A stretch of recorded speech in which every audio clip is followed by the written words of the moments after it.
ऋषि राज RRT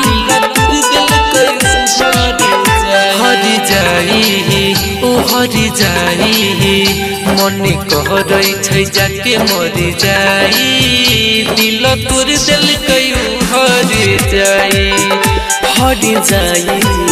ओ हरि जाई मने कहरै छै जाके मरि जाई दिल तोर दिल कयू हरि जाई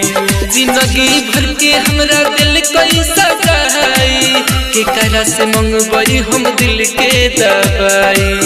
जिंदगी भर के हमारा दिल कैसा जाई के करा से मंगवाई हम दिल के दवाई हरि जाई ओ हरि जाई मने कहरै छै जाके मरि जाई दिल तोर दिल कयू हरि जाई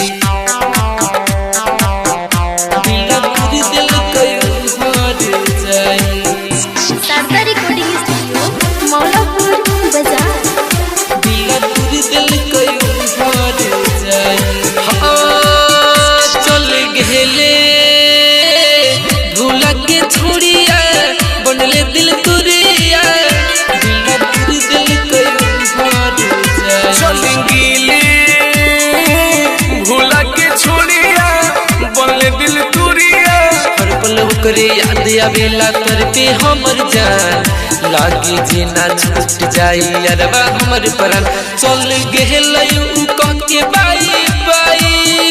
जहर द दे हो हमर भाई हरि जाई ओ हरि जाई मने कहरै छै जाके मरि जाई दिल तोर दिल कयू हरि जाई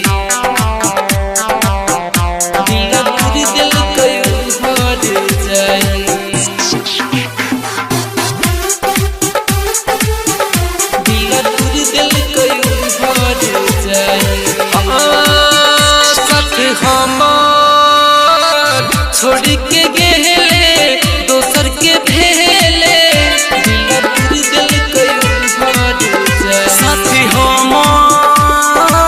छोड़ के गेले दोसर के भेले राइटर विकास राकेश के कहबो मन के बात राम शरण नवीन के उ छोड़ के गईले हाथ दीनेश के उ दिल कई कनाई जियते हमरा दिल कईनु आई